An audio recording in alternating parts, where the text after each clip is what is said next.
Les doy la más cordial bienvenida a esta conferencia magistral virtual, la actuación estratégica de las fiscalías, delitos contra el patrimonio cultural. Es un verdadero placer contar con su presencia.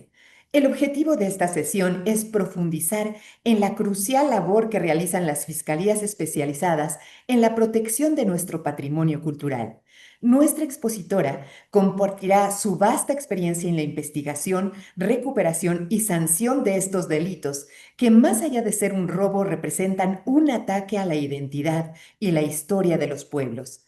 Antes de dar inicio, les recuerdo que la conferencia tendrá una duración de 30 minutos y será impartida en inglés con traducción al español. Durante la conferencia pueden utilizar el chat de la sesión para colocar preguntas que serán atendidas posteriormente, ya que se le compartirán a la ponente en su momento. Sin más preámbulos, es un honor para mí presentar a una conferencista magistral, Katie Newton. Katie Newton, socia cofundadora de Argos Consultores en Patrimonio Cultural, es una abogada litigante con amplia experiencia que se desempeñó como fiscal en la Fiscalía de los Estados Unidos para el Distrito Este de Pensilvania durante 27 años. Antes de su servicio federal, fue litigante comercial en un prestigioso bufete de abogados de Filadelfia. Durante su tiempo en la Fiscalía de los Estados Unidos, Katie manejó casos complejos sobre corrupción, delitos financieros de cuello blanco y lavado de dinero, así como tráfico internacional de drogas. Entre 2015 y 2024 se desempeñó como fiscal designada, trabajando con los miembros del equipo de crímenes contra el arte del FBI de Filadelfia y asesorando a agentes especiales de crímenes contra el arte del FBI en todo el país. También colaboró con agentes de investigaciones de seguridad nacional, HSI, y de aduanas y protección fronteriza, CBP, en investigaciones y recuperaciones de patrimonio cultural. En este cargo, procesó y consiguió la condena de responsables de robo de patrimonio cultural, tráfico de bienes falsificados, fraude y lavado de dinero, y lideró equipos de aplicación de la ley en la repatriación de numerosos objetos del patrimonio cultural que habían sido robados de instituciones culturales y particulares alrededor del mundo. Reconocida como experta en legislación de patrimonio cultural, Katie ha impartido clases, dictado conferencias y participado en paneles y capacitaciones sobre este tema en los Estados Unidos y en el extranjero. También enseñó durante varios años una clase intensiva en técnicas de litigación de un año de duración en la Facultad de Derecho Charles Whittier de la Universidad de Villanova. Madam, it is my distinct pleasure to have presented you to our audience. Thank you for sharing your invaluable experience and for being with us today. The virtual stage is all yours. Señoras y señores, con ustedes, Katie Newton. Gracias. Buenos dias. Greetings to all of you. And it is my honor and pleasure to share some of my experiences when I was with the United States Attorney's Office as a prosecutor doing cultural property cases. I have retired last year from the U.S. Attorney's Office, and I am now doing the same kind of work as a cultural property consultant. So I'm going to share my screen with you. Hopefully. As I said, I retired from the U.S. Attorney's Office after having spent 27 years as an assistant U.S. attorney, but I'm now doing the same types of cultural property work with my new company, Argus Cultural Property Consultants. I'm going to talk to you today about my experiences when I was with the U.S. Attorney's Office. And just for a little background, this is a big chart. How the Department of Justice is structured. But if you look over to the right, you'll see entities like the Federal Bureau of Investigation, the FBI, and at the bottom, U.S. Attorney's offices. So that's sort of the niche where the FBI, our crime team, who I work very closely with, and I that's where we fit into the Department of Justice. Our mission, as with most prosecutors' offices, enforce the law. provide leadership in preventing, controlling crime, seek punishment, seek deterrence for criminals. And one of the most important missions for us, particularly with cultural property, is providing justice for victims. And in the cultural property arena, that most often meant, can we get back what was stolen to the institution, to the individual, to the government that it was stolen from?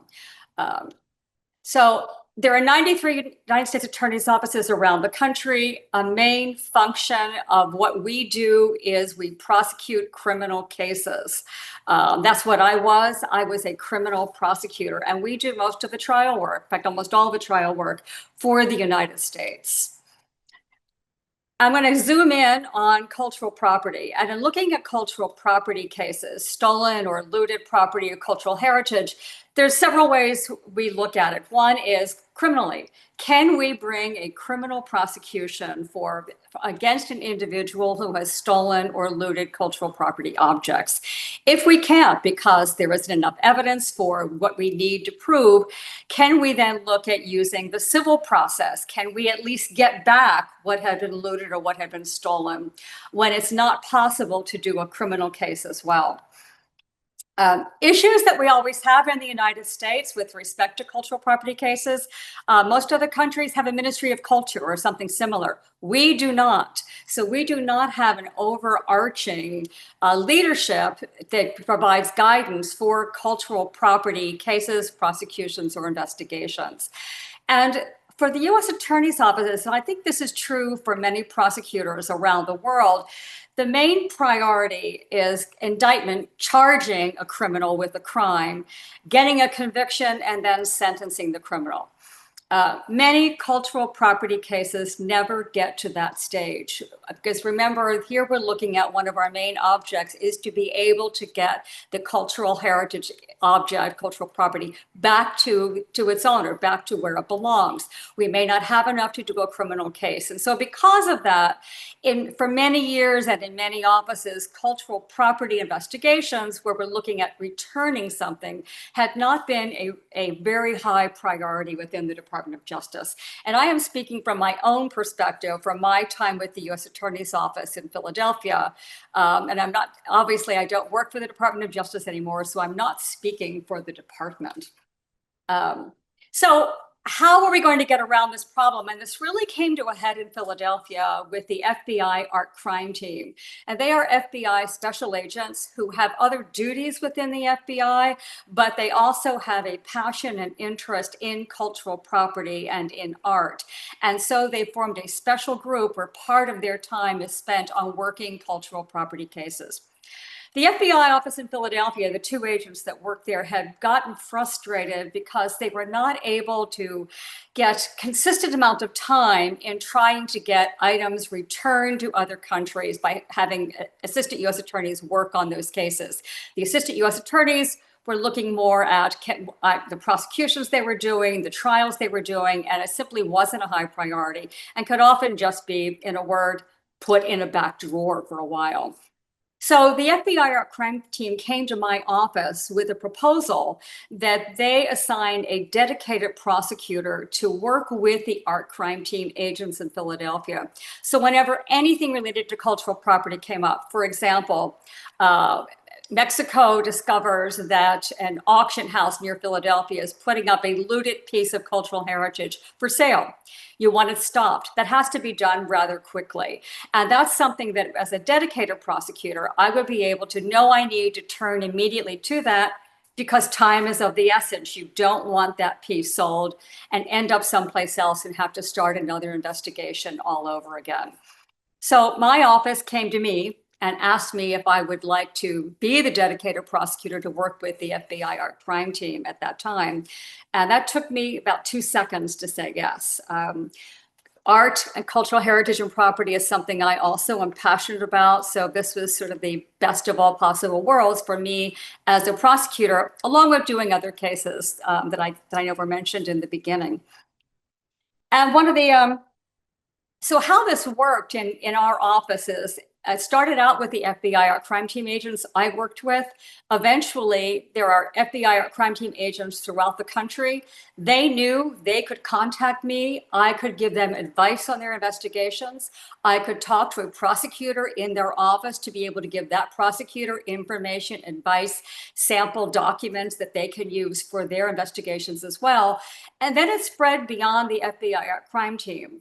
I also started working with Homeland Security investigation agents, and any Homeland Security in general, because they are often the ones who are going to recover items at the border and work to get them back. Or they also have their own investigations into items that have been looted and ended up somewhere in the United States. So I also worked with them. I presented training at their annual conference at the Smithsonian. I've done training with the FBI crime team throughout the world, Romania, Bulgaria, Egypt was probably the most recent one that I had done when I was still with the art crime team. And I also presented every year a legal update for the FBI art crime team agents with respect to cultural property areas. So we were able to really form this good working relationship. And they knew they had someone who this was going to be a priority. Just fit it in with my other cases, but know that sometimes the time was of the essence and things needed to be done very quickly. I'm just going to talk very briefly about what some of the tools were that we use in cultural property investigations. One of the main ones is what we call interstate transportation of stolen property. If an item is stolen and it is taken across a state line or an international border, that is a federal crime. And there can be a conspiracy to commit that crime, and that can be charged too. Statute of limitations for this particular crime is 5 years. Also, mail fraud or wire fraud. If an item is stolen, if there's fraud with respect to an item and an email is used, a phone call is used, a fax is used, if anybody still uses faxes anymore, I don't know. But if one of those instruments, a wire or the mail, is used in connection with the scheme, we can charge wire fraud. The last piece that didn't come into play until after 1990, you all may remember the theft at the Isabella Stewart Gardner Museum, the largest art theft still today in American history, theft that is still unsolved with none of the paintings or objects having been recovered. Well, as a result of that crime, Congress passed a new law. They call it theft of major artwork. I think that's a misnomer because we're not just talking major artwork. We're talking the theft from a museum in the United States of an object of cultural heritage. And an object of cultural heritage is an object in the museum's possession that is over 100 years old and worth more than $5,000 or worth at least $100,000. So if something is stolen from a museum in the United States that meets those criteria, that is also a federal crime. The interesting thing about that crime is that the statute of limitations, when we can bring charges for that crime, is 20 years rather than the 5 years that most crimes, federal crimes in the United States have. So my first case, after I started working with the art crime team, was a multilateral assistance treaty request. So country of Belgium had requested help from the United States. A surrealist artist, Anya Lorca, had sent 6 of her paintings to a gallery outside Philadelphia for an exhibition. Right before the exhibition was to open, the gallery closed. She could not contact the gallery owners, and she basically did not have her paintings. She died a few years later, but her daughter, who was often the subject of her paintings, worked with the Belgian authorities, still trying to get these back.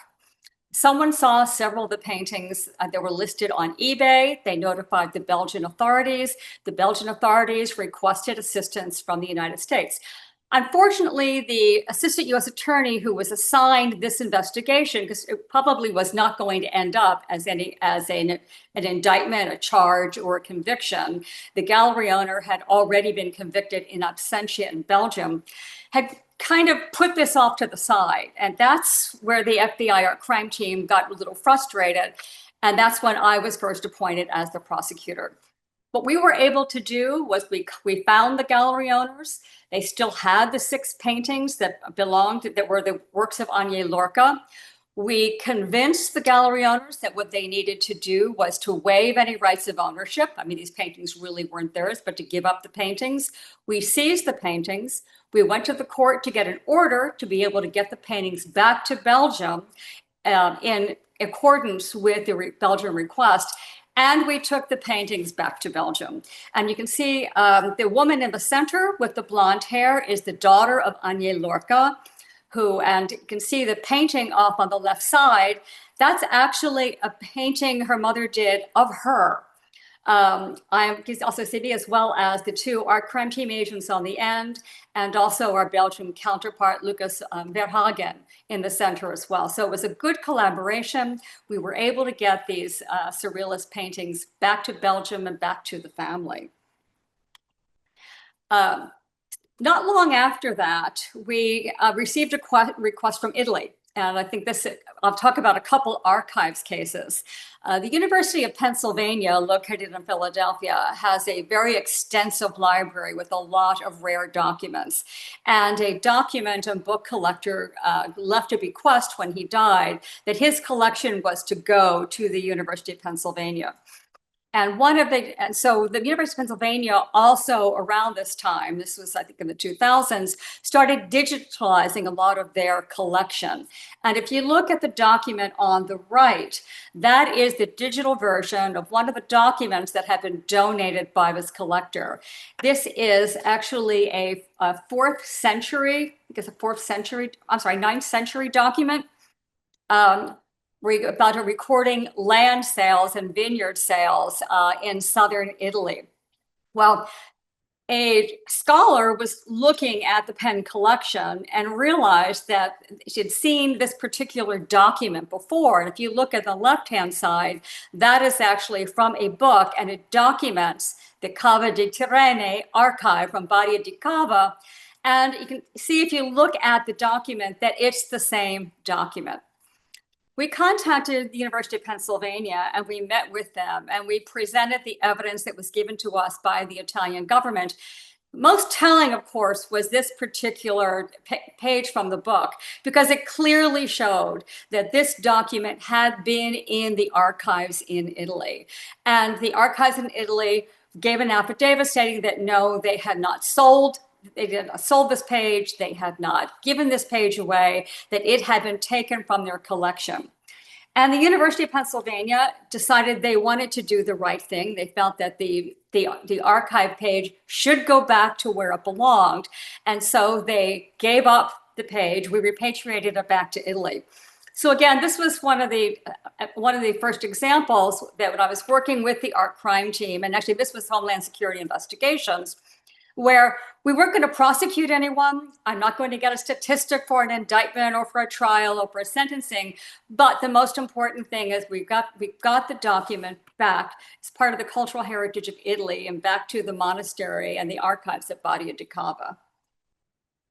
One of my favorite cases is a request we had from the Peruvians. And here you see, it's not a good photograph of her, but this is Susan Fink, who is the true heroine of this particular story. Miss Fink was getting her doctorate in theater in Seattle, Washington. And she came across an article written by Dr. Rosenbach, who has a library in Philadelphia, about the first theatrical company in America, and that he had a contract dating from the 1590s of a Spanish company that had gone to Lima, Peru, and formed a theatrical company there. Not only did they form the theatrical company, so the first theatrical company in the Americas, not in North America, but in Peru, but also the leading lady signed that contract in her own name.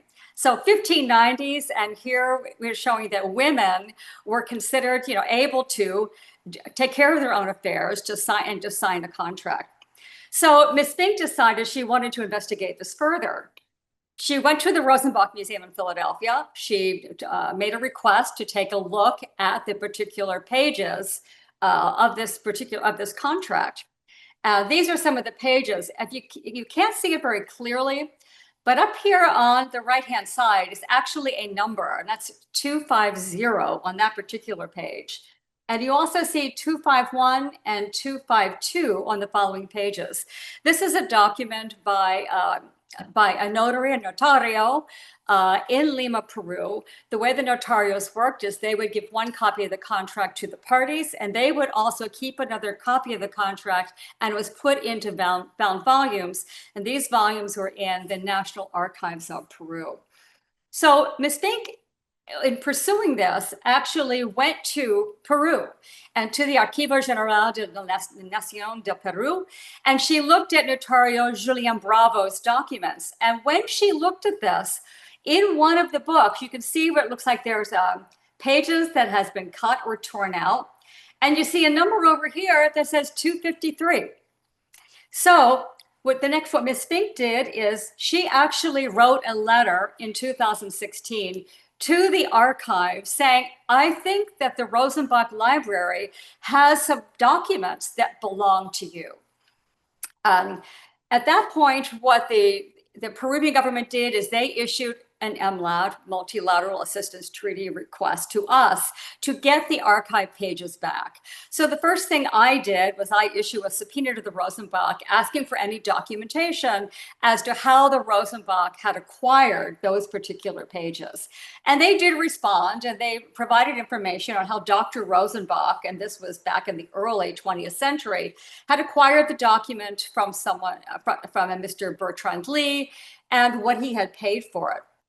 Well, we ended up talking to the Rosenbach and saying, look, you can clearly see, you look at the numbered pages, you look at the cuts on how these pages look. These clearly came from the archive, and Peru did not sell these pages. Peru did not give these away. These have been stolen.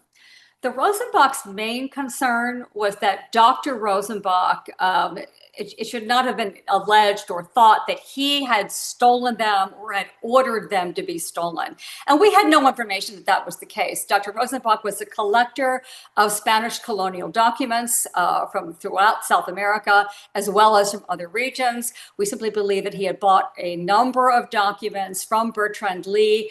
These happened to be among them, but the Rosenbach also clearly wanted to do the right thing. So on the left, you see the Rosenbach turning over to the United States the pages of the contract of Callao. And on the right-hand side, you can see when we actually gave these documents back to Peru. This event took place at the State Department in Washington, D.C. Seated at the center at the table is the foreign minister of Peru. And over on the far left standing is, at the time, Secretary of State Anthony Blinken. So this was considered to be a very important recovery to give back to Peru. And again, there was no prosecution, there was no conviction, but the whole goal was to get these items back to where they belonged. And that was probably the best part of my job, really, was to be able to work with foreign countries, work with the individuals who want to do the right thing generally, or we convince them as to why they should want to do the right thing. And in this case, the Rosenbach got very good publicity about being a good corporate citizen and doing the right thing and giving Peru back their cultural heritage. One case that I think that some of you may have heard of is we did do an investigation and prosecution of thefts from museums that had occurred more than 50 years ago by the time we got the case. And this was a wonderful joint investigation that we worked not only with my office, with the FBI crime team, but also local detectives and a local district attorney's office, as well as the Museum of the American Revolution, who was a big partner to us in this case, because a lot of what we were looking at were firearms and other items from the American Revolutionary War period of time. It started by someone walked into the local police office and said that there was an antique firearm that had been stolen many years ago that was on sale at a gun sale. The detectives decided to take a look at it. Turns out it wasn't true, but they got interested, and they actually started looking at their police department records, at records from the museums that had been in place at the time, and learned that there had been 8 different thefts from, at the time, Valley Forge, where one of the sites for the American Revolution, from Valley Forge area museums. And they had taken place between 68 and 79. So in their investigation, first they learned that there had been an anonymous phone call that someone says, contact this lawyer for Scott Corbett, or Michael Corbett, give you some information. So that was a break. And they actually found there had been a whole estate dispute between these two brothers about their mother's estate, but listed in the documents that were in dispute were a number of antique firearms that looked rather suspicious. They also got another break. They looked at who else did they know that were actually stealing antique firearms at the time. And this individual named Harry Thurgate had done a number of thefts, had been convicted, was living in Vermont. They went up to talk to him. He knew Michael Corbett, and he had actually gotten a letter from Scott Corbett, his brother, with photographs of items that Scott said were stolen from different museums. You can see in the photograph on the right, the top color photograph is the photograph that Scott Corbett sent to Harry Thurgate. The bottom photograph is a document showing that that particular gun had been in the Valley Forge Museum and had been stolen many years ago. Again, this particular gun worth $1 million. From the Connecticut State Library. It had been stolen on June 22nd, 71. Same day, a few miles away, another firearm, valuable firearm, had been stolen maybe about 10 miles away in Springfield, Massachusetts. There have been items that have been stolen from the U.S. Army War College Museum. Again, on the left, that's one photograph that Scott Corbett sent saying, my brother Michael stole this, and sent it to Harry Thurgate. On the right was another gun, also taken from the U.S. Army War College Museum. We did a search, a consent search of Scott Corbett's residence. And if you look at the photo on the left, that's his basement that he's modified into, I don't know, some kind of like a display room. The photograph on the right shows that it actually swings out, and behind it, there's a vault.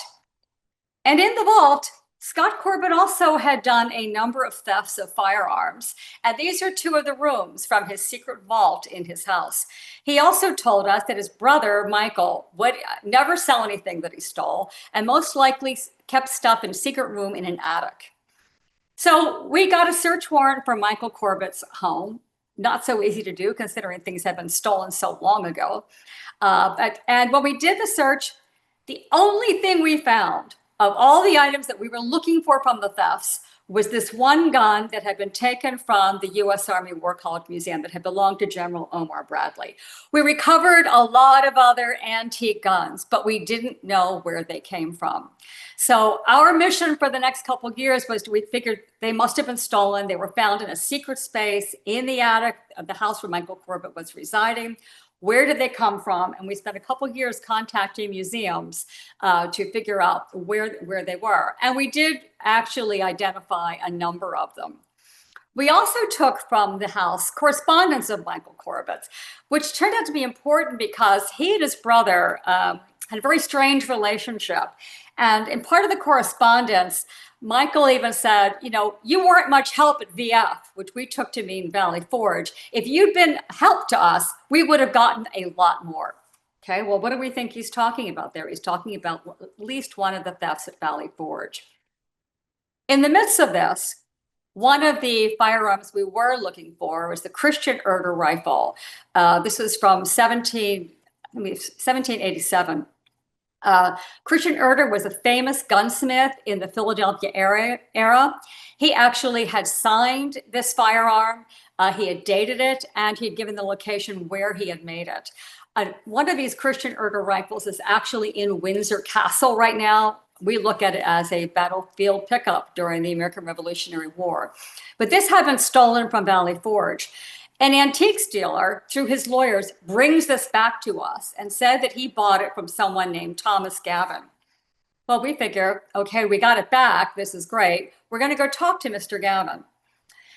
Surprisingly, Mr. Gavin admitted that he not only had stolen the Christian Erder rifle, but he admitted to a lot of other thefts also done in the 1970s that he had done at various museums in the Philadelphia area, as well as further up and down the East Coast. So we charged, right, this is one time where I did charge someone. We charged, Mr. Gavin agreed to be charged. We charged him by what we call an information for the theft of the Christian Erder rifle. We did this under the statute where it was the theft from a museum of an object worth more than $5,000 and more than 100 years old. In return for this, we recommended a lesser sentence for Mr. Gavin because he told us about a lot of other items that he had stolen, where they were from, and where we could find them. So these are some of the items that, based on what Thomas Gavin told us, we were able then to give back to museums. You can see some went to the Museum of the American Revolution, which is the successor to the Valley Forge Museum. Some went to other museums throughout Pennsylvania. But we didn't forget about Michael Corbett. We ended up charging Michael Corbett based on our research and based on museums that we had learned where he had stolen things from. And even though this is now 50 years later, we could charge him with the possession of items that had been stolen and had been transported in between states, because none of the museums that had been robbed by Michael Corbett were located in Delaware, which is where Michael Corbett was keeping these particular items. We charged him. He tried to get immunity from us by telling us through his lawyer he had a way to a path forward to the recovery of many valuable items that were on our search warrant list. We didn't agree to give him immunity. We charged him. We did agree to recommend a lesser sentence if he would give back the items that he had this path to the way forward to get back. He did agree in the guilty plea agreement, and as part of it, this is a list of the items that he is he's agreeing to give back to us, including that Colt Whitneyville Walker revolver stolen from the Connecticut State Library worth more than $1 million. So 2008 to 2023, we have a ceremony at the Museum of the American Revolution where we actually gave back more than 40 items to more than 16 different institutions. If you see the two men on the end in the uniforms, they are Connecticut State Troopers who were there to make sure that the Colt Whitneyville Walker revolver got back to Connecticut safely after the ceremony that day.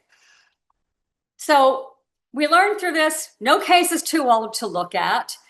Look at your case, know your evidence. Sometimes you get lucky. An antiques dealer walks in with something you're looking for. Look at the documents. They can be of great help when you're doing an investigation or when you're trying to put together a prosecution. Don't make assumptions like, oh, he won't talk to us. Thomas Gavin, when we went to talk to him, admitted what he had done. And most important for libraries, archives, museums, document what you have. Take photographs, lots of photographs, but document them. So we hope nothing's stolen or looted, but if it is, you want to be able to get it back. And the only way we can get it back to where it belongs is if we can prove that's where it came from. So that's prosecutions, some of the prosecutions that I've done and some of the repatriations we've done through the multilateral assistance treaties. And what else have we done to be able to get looted objects back? Keep looking, because you just don't know what can happen. And as a result of that, for example, this is a Norman Rockwell painting, not my favorite artist, but it had been stolen in 1986. I think it was 86. 40 years later, on the 76, on the 40th anniversary of the theft, the FBI and U.S. Attorney's Office put out a press release. We are still looking for this painting. As it turns out, an antiques dealer in Philadelphia had thought this was a copy. Somebody had brought it into his shop. He took it home to his wife. It was hanging on their kitchen wall. The antiques dealer heard about this on the news and thought, I think that's the painting I have, and brought it back into us and gave it back. We wanted to give him like a special citation or acknowledge, what he had done as a good citizen. And he said, how would it look for an antiques dealer not to recognize that this was a real Norman Rockwell? So he didn't want any credit, but he was a good citizen and did return something that had been stolen back to the family. we had a number of items from the Michael Corbett investigation that we still didn't know where they were. And one of these that we had was a gun from New England, but you can see there are some specific markings on here, PROV, Providence, Rhode Island, and it also gives a number. So we did a story about these items that weren't missing. And an expert we had used, Joel Bowie, who's often on the Antiques Roadshow, calls us and says, I just saw that gun. I just saw that gun at a gun show in Baltimore, Maryland. So the agents and the detectives went to Maryland, found out which booth the gun had been seen at, who the owner of the booth was, went to talk to the owner. The owner couldn't quite tell us where he had gotten it or traced back all the history. But once again, we were able to prove to him that this gun was stolen from a museum in New England. He did agree to give the gun back. So it did go back to the museum. So again, another example where publicity, even many years later, about a stolen item can work. So in connection with that, one of the things that I've done in my new role with Argus is I've started this monthly series of stories, and it's called Still Missing. And the idea is, if I can publish a story every month about something that's still missing, and for example, this was published a few months ago. It's a guest book of Herman and Louise Wolf. He was a very well-known conductor in Berlin. The family gave this guest book to the Berlin Philharmonic. It was in the Berlin Philharmonic archives. And when some family members went to go show their grandchildren the book and went to Berlin to see it, the Berlin archives discovered that the book is gone. So somehow the book was stolen from the archives, and we're hoping that maybe somebody will recognize this with a very unique woodcut cover on it. And do the right thing and contact us, contact the family, contact the Berlin Philharmonic to be able to get this back. But I try to do a different story every month so it can be a document, it can be a painting, it can be a sculpture, it can be, for example, I've done some on swords that were stolen from the Eisenhower Museum. So a variety of different objects. In fact, I was hoping, I know that Mexico did just get back Herman Cortez's letter recently that the FBI had facilitated getting back. And I was hoping to work with you to get more descriptions of some of these documents that are still missing from the archives and do a story presenting that about, so hoping people can still look and be aware that there are still items that are missing from the Mexican archives. And that's really what I wanted to present to you today. I have to say it's what I've gotten to do in my career as an assistant U.S. attorney in this arena, and what I still get to do now is I feel privileged and honored to be able to do it. If there's ever anything that I can do in terms of, advice or introductions, with respect to assistance in any type of investigation or questions about cultural heritage that might have somehow got to the United States, please feel free to contact me and let me know. It's been my pleasure to talk to you all today.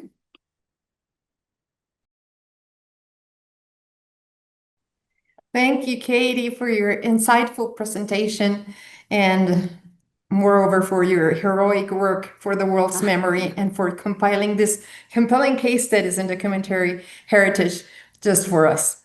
Your work truly highlights that protecting our cultural heritage is not just a legal duty, but a moral imperative to safeguard the very soul of our societies. We're deeply grateful that you shared this invaluable expertise with us today, and please do keep looking. Nuevamente, gracias. Nuevamente, mi más sincero agradecimiento a la fiscal Newton por una exposición tan enriquecedora, por su heroica labor en favor de la memoria mundial y por recopilar para nosotros estos casos de estudio tan reveladores sobre el patrimonio documental. Su trabajo nos recuerda que proteger el patrimonio cultural no es tan solo una obligación legal, pero un imperativo moral para salvaguardar la memoria y la identidad de nuestros pueblos. Muchas gracias.